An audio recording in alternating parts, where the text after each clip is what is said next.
Assalamualaikum warahmatullahi wabarakatuh. Shalom, Om Swastiastu, Namo Buddhaya, salam kebajikan, salam sejahtera bagi kita semua. Perkenalkan, saya Apriani Rahab, SPDMA, salah satu dosen di jurusan Pendidikan Sejarah Fakultas Ilmu Sosial Universitas Negeri Medan. Izinkan saya memaparkan PDD UKTPT bidang pengajaran mata kuliah Museologi. Salah satu mata kuliah yang saya pilih dalam unjuk kerja bidang pengajaran adalah mata kuliah Museologi dengan bobot 3 SKS. Mata kuliah ini salah satu mata kuliah yang terdapat pada kurikulum Merdeka Belajar pada semester 5. Museologi merupakan mata kuliah unggulan di jurusan Pendidikan Sejarah Fakultas Ilmu Sosial Universitas Negeri Medan. Terbukti tahun 2021, ada 16 mahasiswa di luar Unimed memilih mata kuliah ini sebagai pilihan dalam program pertukaran mahasiswa kampus Merdeka yang saya ampuh sendiri. Pada perkuliahan pertama saya menyampaikan capaian pembelajaran lulusan atau CPL yang perlu dikuasai oleh mahasiswa yang terdiri dari sikap, pengetahuan, keterampilan umum, dan keterampilan khusus. Adapun capaian pembelajaran lulusan yang pertama, 1. Menunjukkan sikap bertanggung jawab atas pekerjaan di bidang keahlian secara mandiri. 2. Mampu mengaplikasikan ilmu-ilmu dasar yang relevan dengan bidang pendidikan sejarah untuk mendapatkan kajian sejarah yang mendalam dan komprehensif. 3. Mampu menerapkan pemikiran logis, kritis, sistematis, dan inovatif dalam konteks pengembangan atau implementasi ilmu pengetahuan dan atau teknologi yang memerhatikan dan menerapkan nilai-nilai humaniora yang sesuai dengan bidang keahliannya. Terakhir, mampu mengaplikasikan teori-teori sejarah dalam analisis pendidikan kesejahteraan. Capaian keterampilan khusus pada mata kuliah Museologi dapat dilihat dari capaian pembelajaran mata kuliah Museologi yang terdiri 1. Mampu menganalisis konsep dan teori museologi, mampu merumuskan permasalahan dalam penyelenggaraan dan pengelolaan museum. 3. Mampu merumuskan bahwa benda cagar budaya merupakan koleksi museum dan sumber belajar sejarah. Dan terakhir, mampu menyusun media pembelajaran berbau museum secara digital. Dari CPMK diurutkan lagi ke dalam subcapaian pembelajaran mata kuliah Museologi yang terdiri dari mampu menganalisis konsep teoritis tentang museologi atau museologi, ruang lingkup sejarah, museum, jenis tugas dan fungsi museum. 2. Mampu menganalisis penyelenggaraan museum. 3. Mampu menganalisis pengelolaan museum. 4. Mampu memerinci pengelolaan museum dalam bidang penyajian, penyimpanan, perawatan, dan perbaikan koleksi museum. 5. Mampu mengkategorikan dan menganalisis cagar budaya atau benda-benda cagar budaya yang merupakan bagian dari koleksi museum, yang membuat dokumentasi koleksi benda cagar budaya di museum. Terakhir, merancang pembelajaran tentang arti penting museum bagi pendidikan sejarah secara digital. Di sub-CPMK terdapat 11 materi mata kuliah museologi, yakni 1. Museum, ruang lingkup dan jenis dan fungsi museum. 2. Sejarah museum. 3. Arti penting museum dalam pembelajaran sejarah. 4. Penyelenggaraan museum. 5. Pengelolaan dan manajemen museum. 6. Benda cagar budaya. 7. Pengkajian dan pengumpulan benda bernilai budaya. 8. Identifikasi, klasifikasi, pencarian dan pengumpulan serta katalogisasi benda bernilai budaya. 9. Bidang registrasi dan dokumentasi. 10. Perencanaan, penyajian dan publikasi benda budaya yang ada di museum. 11. Pengembangan museum sebagai sarana pembelajaran sejarah. Berikutnya, mode pembelajaran mata kuliah museologi ini menggunakan sistem blended learning dengan mengkombinasikan tatap muka sinkronis via Zoom, Google Meet, dan asinkronus melalui e-learning atau Sepada Dikti. Pembelajaran asinkronus bisa diakses oleh sepada.dikti.co.id yang terdiri dari 16 pertemuan yang dapat dilihat di konten Sepada Dikti tersebut. Kemudian, dalam pembelajaran asinkronus dilakukan diskusi kepada seluruh mahasiswa yang telah membaca modul, kemudian mereka mempertanyakan kembali hal-hal yang terkait dalam materi di modul e-learning tersebut. Tatap muka dapat dilihat dari kegiatan luring di kelas. Kemudian, untuk metode pembelajaran pada mata kuliah ini terdapat 4 metode. Yang pertama, collaborative learning, yang artinya adalah kerjasama antara tim sehingga mahasiswa dapat berkolaborasi dengan mahasiswa yang lainnya dalam menyelesaikan tugas-tugas mereka. Selanjutnya, pada metode discovery learning ini juga untuk mengcover berbagai penugasan yang diantaranya adalah critical buku, critical journal review yang membutuhkan penelaan artikel-artikel ilmiah lebih lanjut, begitu juga pada pemilihan buku-buku yang berkaitan dengan kajian museologi untuk dikuasai oleh mahasiswa. Selanjutnya, mereka juga diberikan sebuah tugas-tugas berbentuk case method dan diteruskan dalam tim best project untuk memecahkan masalah tersebut dalam mendukung terwujudnya Merdeka Belajar dan Kampus Merdeka.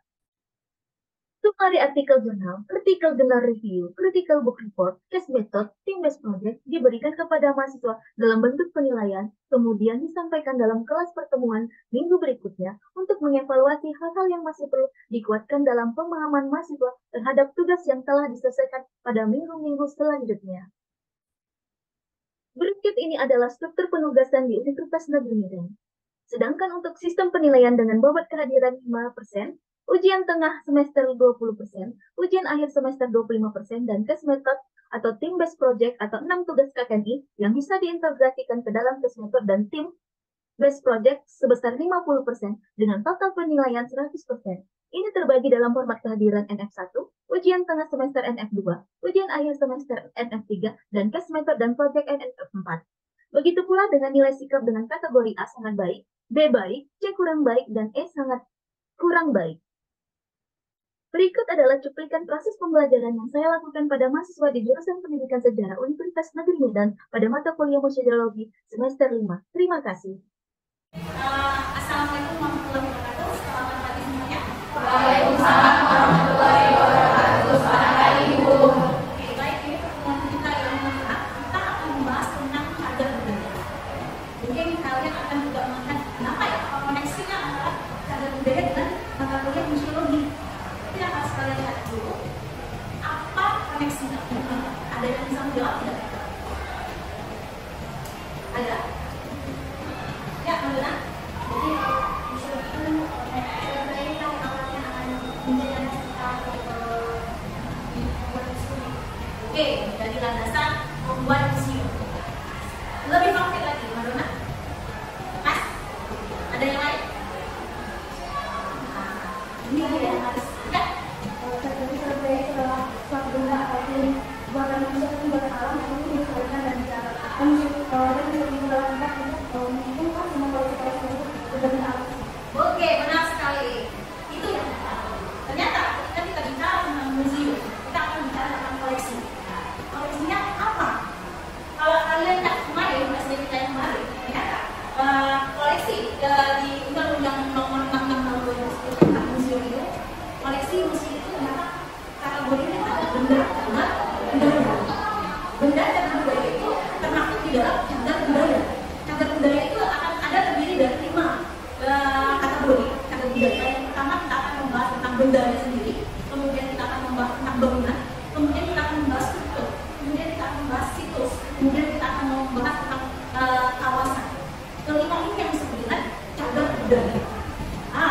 Soalnya benda cagar budaya itu termasuk di dalam koleksi museum. Itu yang harus kita perhatikan. Dan setidaknya kita membahas tentang benda-benda cagar budaya yang ada di museum. Kalian kan kemarin sudah praktek museologi, tentunya sudah museum kita ya. Contohnya ke museum sejarah Al-Quran. Kalian kan manuskrip Al-Quran itu salah satu benda cagar budaya. Tetapi belum menjadi cagar budaya yang sebenarnya, yang seutuhnya, karena belum diketok tahu. Oh ternyata dia cagar budaya, masih diduga karena belum ada proses registrasi oleh tim cagar budaya.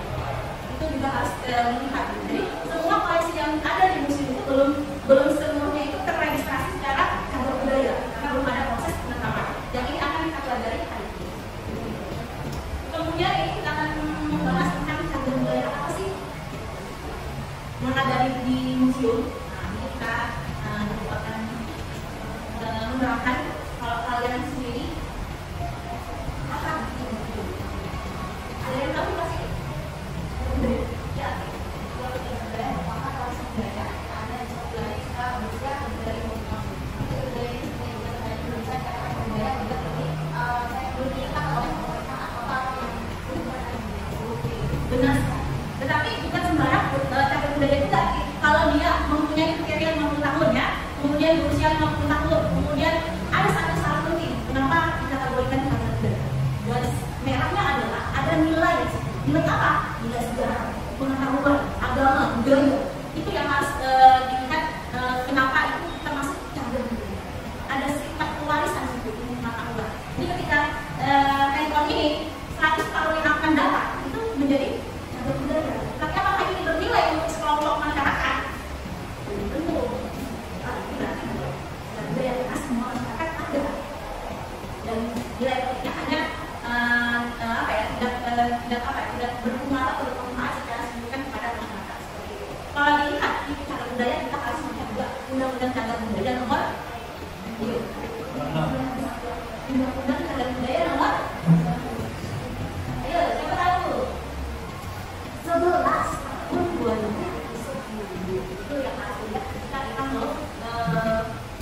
mendefinisikan secara undang-undang cagar budaya. Jadi kita setiap sama juga museum juga ada undang-undangnya, kemarin kita bahas. Kemudian cagar budaya juga ada undang-undangnya. Ada juga undang-undang lagi kemajuan budaya, itu juga baru dilakukan pemerintah. Saat ini banyak sekali cagar budaya yang sudah dilindungi oleh pemerintah. Dulu alfa dan banyak bermanfaat untuk proyek-proyek pemerintah. Jadi sekarang insya Allah bisa dikembangkan melalui warisan sejarah dan budaya. Kita itu di Sumatera ini sangat banyak sekali potensi cagar budaya, namun belum dimanfaatkan secara signifikan oleh masyarakat. Kenapa itu terjadi? Itu sendiri. Kita juga masih belum, masyarakatnya juga belum mengerti itu bahwa cagar budaya itu ternyata menguntungkan. Contohnya kayak Tuhan, ya, dosen kita yang memiliki koleksi barang antik yang ini bisa dibuat ke museum. Museum itu menguntungkan loh. Kalian sana dibayar kan? Itu bisa dimanfaatkan untuk masyarakat. Ini masa koleksi koloni sangat luar biasa kalau kita kembangkan juga di Kota Medan. Nah, kalau kita lihat sendiri, lihat sendiri cagar budaya Undang-Undang Nomor 11 Tahun 2010 cagar budaya adalah kekayaan budaya bangsa. Jadi bisa berupa tinggalan budaya setiap bangsa, bangsa Batak, bangsa Jawa, bangsa Cina, tapi seluruhnya Indonesia. Seperti itu. Yang memiliki sebagai wujud pemikiran dan perilaku kehidupan manusia yang penting hatinya bagi pemahaman, pengembangan sejarah, pengetahuan dan budaya dalam kehidupan bangsa, masyarakat dan negara sehingga perlu dilaksanakan dan dikelola secara tepat melalui upaya perizinan pengembangan pemanfaatan dalam menangani budaya nasional khusus sebesar-besarnya memakmurkan rakyat. Banyak poin yang bisa kalian lihat cagar budaya. Satu itu kekayaan kita, oke, poin pentingnya, keywordnya, kata-kata kuncinya, itu yang harus kalian hafal. Kemudian kita ada nilai di situ, ada pengetahuan, ada ilmu di situ. Kemudian juga harus dilestarikan. Kemudian ada lagi untuk sebesar-besarnya kemakmuran rakyat. Poin penting itu. Sama aja kalau cagar budaya itu cuma ditetapkan tapi tidak dimanfaatkan oleh kalian mahasiswa, ya itu tidak berbeda. Jadi pasal 1 juga bisa terlihat seperti apa? Ya, di dalam undang-undang cagar budaya itu terdiri dari bersifat benda. Ketika tidak benda itu bukan cagar budaya, itu warisan budaya yang tak benda, seperti upacara, kemudian juga tari-tari, kemudian juga bahasa, kuliner, cara memasak, cara membuat makanan itu masuk dia bukan bersifat kebendaan, itu bukan cagar budaya. Itu adalah juga bagian yang haknya. Jadi setelah lihat seperti ini, kriteria cagar budaya sudah tadi disebutkan juga usia 40 tahun, mewakili masa benda, paling singkat 50 tahun juga memiliki aktif khusus. Yang boleh dibilang harus terdapat dalam cagar budaya identitas. Kalau tidak memiliki kriteria ini, 40 aja.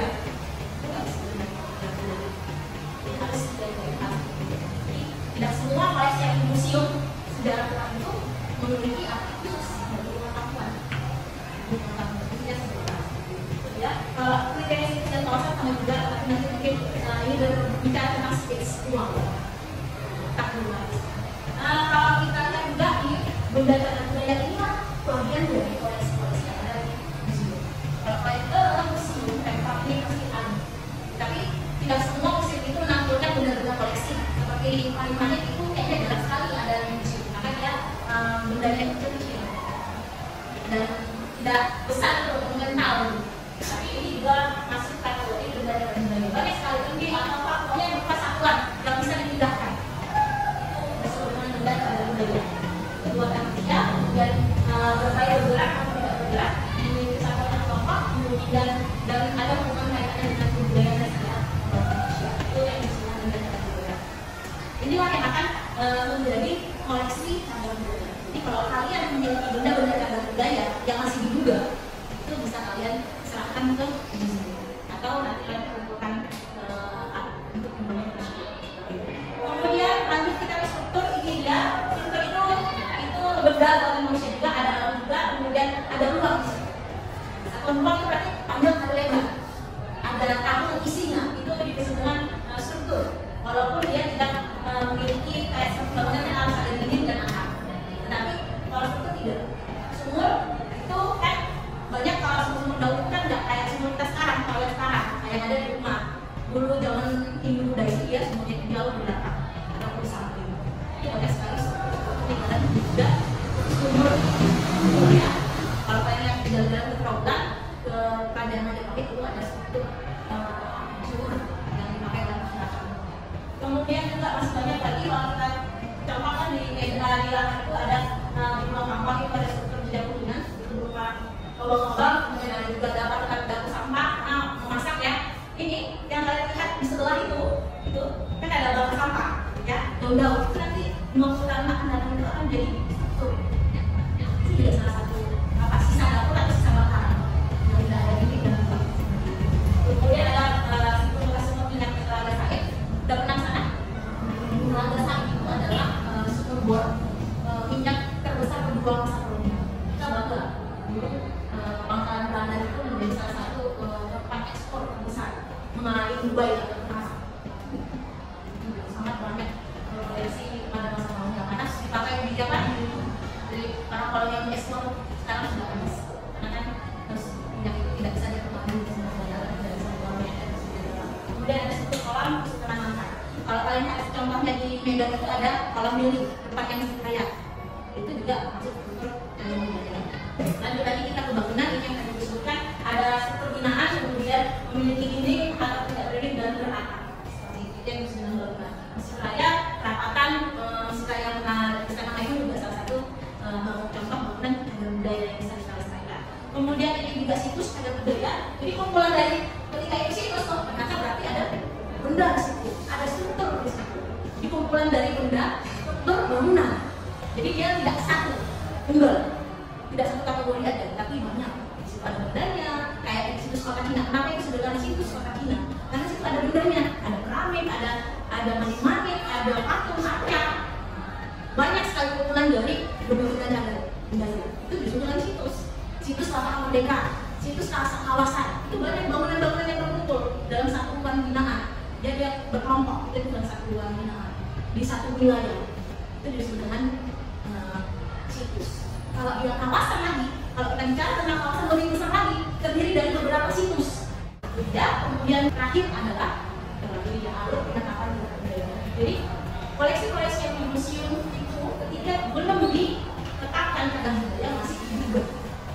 Ketika nanti tim cagar budaya itu datang, kemudian menyatakan atau merekomendasikan, oh ini layak dijadikan cagar budaya dan ada SK-nya, itu sudah tak perlu dibantu. Contohnya situs Kota Cina. Ini di alurnya. Jadi kesimpulannya salah satu kategori cagar budaya yakni benda cagar budaya merupakan bagian dari koleksi museum yang harus kita lestarikan dan kita tetapkan sebagai cagar budaya. Itu kesimpulan pelajaran kita hari ini. Ya, ada yang mau ditanyakan? Kalau teman-teman aku saya artisnya di video saya ceritakan dia tadi sudah mulai berbahasa cagar budaya. Jadi dia rasanya ini ada cagar budaya, dia itu ada arah mana dia itu cagar budaya, tapi nggak seluruh. Jadi saya mau tanya itu selalu dari siapa? Karena udah hampir mana seluruhnya. Sementara itu cagar budaya dan tanggung jawab pemerintah juga. Dan masyarakat biasanya itu kemudiannya itu jadi cerita kayak mana? Apa penyebabnya dan bagaimana solusinya? Oke, tadi kita berbicara tentang alur pelestarian cagar budaya. Kalian lihat sendiri di sini, tim cagar budaya di sana tidak bekerja. Ada juga pamong budayanya, dinas juga kita tidak bekerja. Ketika ini tidak bekerja, dan pemilik juga sudah acuh juga ya, tidak peduli, mereka sudah, ayo bagaimana proses revitalisasi istilahnya, ataupun bisa direnovasi bangunan laras itu gitu. Jadi ada sinergi gitu sebenarnya antara pemilik dengan dinas, tambah lagi masyarakat mendukung kegiatan revitalisasi cagar budaya. Jadi masyarakat itu pasti dinas ini yang sudah bekerja karena dia tidak mau membayar cagar budaya ataupun pamong budaya untuk meneliti, setidaknya ada berdesi data sejarah. Selama ini kan belum ada banyak tentang data sejarah, itu di Balai Arkeologi itu banyak sekali. Balai itu menjadi tempat penelitian sebenarnya data sejarah. Ini ketika bekerja Balai Arkeologi, kemudian sekarang itu BPK, Balai Pelestarian Kebudayaan, ini kita dua kita di Sumatera Utara, kita itu di Banda Aceh. Ketika itu bersinergi, BPK, kemudian dinas, kemudian pemilik, kemudian masyarakat. Ini kalau ngobrol bareng santai kan, bagaimana solusi terhadap bangunan sini pasti akan dilakukan kan. Semua tidak perlu bisa. Ya itu dia. Kenapa di Malaras bangunan yang bangunan cagar budaya dan tidak dimanfaatkan oleh pemerintah? Nah itu salahnya siapa? Ya, kalau kita salah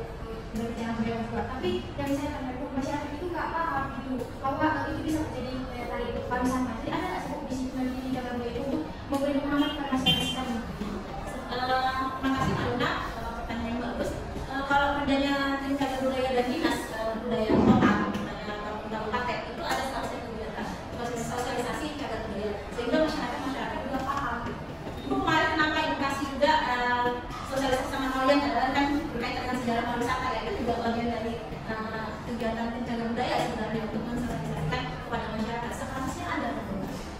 Tapi itu lagi kebanyakan kabupaten kota tidak bekerja karena duit itu harus dipakai yang lainnya, tidak berguna. Tapi kalian bisa menjadi ruang di situ sebenarnya.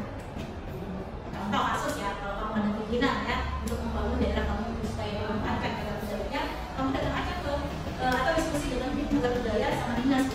Kak, ini aku tahu masih jalan ini. Yuk kita sosialisasikan. Walaupun nggak ada duit deh kan? Tapi kan pasti dinas itu ada. Atau nanti mungkin tahun depan dianggarkan. Karena itu harus bergerak sebenarnya dengan sejarah. Karena jadi pembicaraan di situ untuk supaya masyarakat paham bahwa itu harus kita lestarikan dalam bentuk apa, banyak sekali pelestarian yang tadi dijelaskan seperti apa, lingkungan, pemanfaatan, penelitian, pengembangan, itu yang harus seharusnya tim jaga budaya atau dinas setiap kota itu harus bergerak untuk sosialisasi kepada masyarakat. Di Kota Medan sudah mulai, karena sekarang dulu kan dinas budaya Kota Medan itu cuma satu unit ya, lembaga. Sekarang dikerjakan sama dinas pendidikan dan kebudayaan. Kenapa dikerjakan antara pendidikan dan budaya? Mungkin efisiensi satu ya, kemudian untuk menghapus banyak kepala dinas, kita mengurangi anggaran pemerintah ya. Kemudian juga budaya ini tidak bergerak ketika tidak dikaitkan dengan pendidikan. Jadi anggaran budaya berkaitan dengan pendidikan, berkaitan dengan kita sosialisasi kepada anak-anak SD, SMP, SMA, anak kuliah atau masyarakat umum. Ini sudah dilaksanakan Kota Medan. Tahun depan mungkin ada sosialisasi untuk masyarakat di khususnya di Kota Medan. Ini juga bagian untuk sosialisasi budaya sebagai upaya sebagai tim jaga budaya. Tapi ibu selalu membuat tugas kalian itu tentang jaga budaya ya, bangunan sejarah sebagai budaya itu sebagai apa ya? Ya, benar. Nanti kita bergensi ada seperti apa. Kalau nggak kamu yang buka. Gerakan sosial ini harus kita buat. Kita lanjutkan, ini ada referensi yang bisa kalian lihat, ada buku Aku Cinta Cagar Budaya yang berisi tentang tulisan-tulisan kenapa kita harus cinta cagar budaya kita. Bisa kalian baca referensi ini nanti di-share. Ada identitas, ada Niki ya. Kemudian setelah ini bukunya, kemudian ini ada juga ensiklopedia cagar budaya Indonesia dari berisi tentang pada instrumen kumpulan ya, yang berkaitan dengan cagar budaya. Jadi bisa kalian baca, banyak sekali referensi tentang cagar budaya. Ini bisa kalian juga buat jurnal yang mau membuat tentang diskusi kalian juga bisa sebenarnya. Ini nanti bisa bikin gereja katedral berpola separuh. Nah, kalau itu juga bisa banyak sekali yang bisa kalian buat diskusi tentang cagar budaya. Konsepnya pakai cagar budaya. Nanti undang benda ya, isinya tinggal di objek yang ada di daerah kalian. Bangunan ini sebagai cagar budaya di kota kota Bunjai ataupun kota Brastagi, Sialta, banyak sekali bisa kalian buat diskusi kalian nanti di depan. Kemudian kalau ini juga ada layanan, ini juga sangat supaya kita untuk mengiklankan.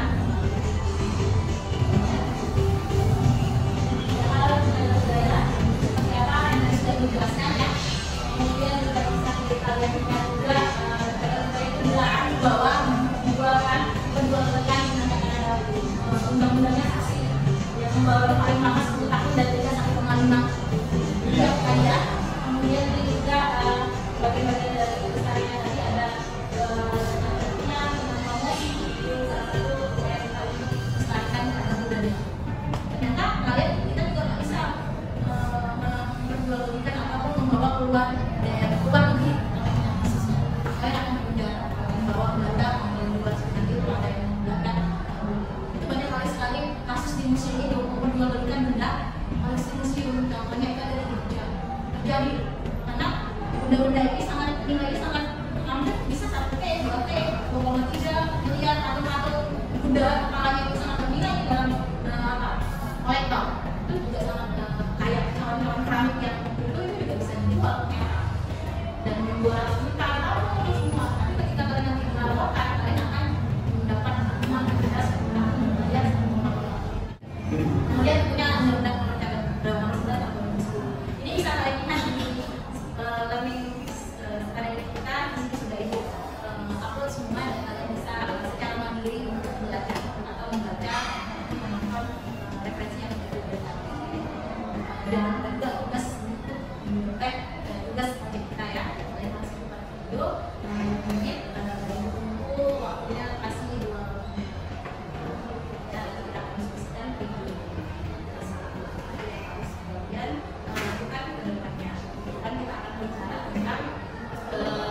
museum sebagai apa? Sebagai media pembelajaran sejarah. Arti penting museum bagi pembelajaran sejarah itu merupakan yang kita bisa jawab. Oke, ada yang ditanyakan?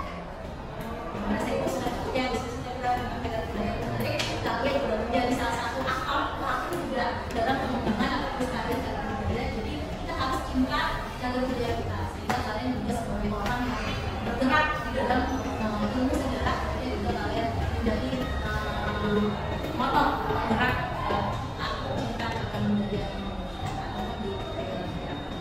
dari jalur budaya kita sehingga sejarah juga akan terlupakan. Selama ini kan pembelajaran sejarah itu kan membosankan karena di dalam sifatnya menghafal teks. Tapi ketika ada budaya ini dikelola dengan baik, kalian menjadi guru, edukator, kemudian ataupun pelaku jalur budaya sejarah itu nggak akan membosankan. Pelajaran itu nggak akan membosankan karena banyak budaya yang bisa ataupun pembelajaran yang bisa kita siapkan untuk jadi tidak membahas peristiwa tapi kita langsung terjun ke jalur budaya yang akan kita menjadi guru atau menjadi guru penggerak juga kan, ada program guru penggerak ya, banyak sekali guru penggerak juga yang berhasil lulus karena dia pakai media ada ekonomi pasti ada yang menggunakan berusaha ekspor budaya dalam pembelajaran akhirnya dia lulus angkatan 1 itu kali juga nanti menjadi guru di tempat seperti maka terkait budaya sebagai media pembelajaran sejarah museum apalagi ya. Oke, kalau tidak ada lagi ini sudah kita dalam asal salam sekian dan tetap semangat untuk kuliah biasa.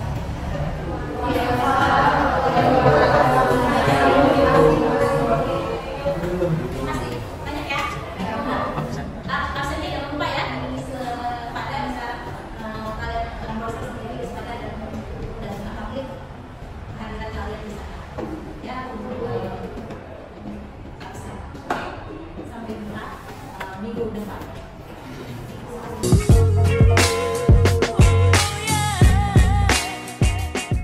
Kira-kira kita ini mau ngapain ya? Gimana kalau kita kunjungin salah satu cagar budaya yang ada di Medan? Apa ya kira-kira salah satu cagar budaya yang ada di Kota Medan? Salah satunya itu Raya Masun. Oh, itu ide yang bagus. Mari kita ke sana. Merupakan sebuah masjid. Masjid ini pertama kali dibentuk pada tahun 1900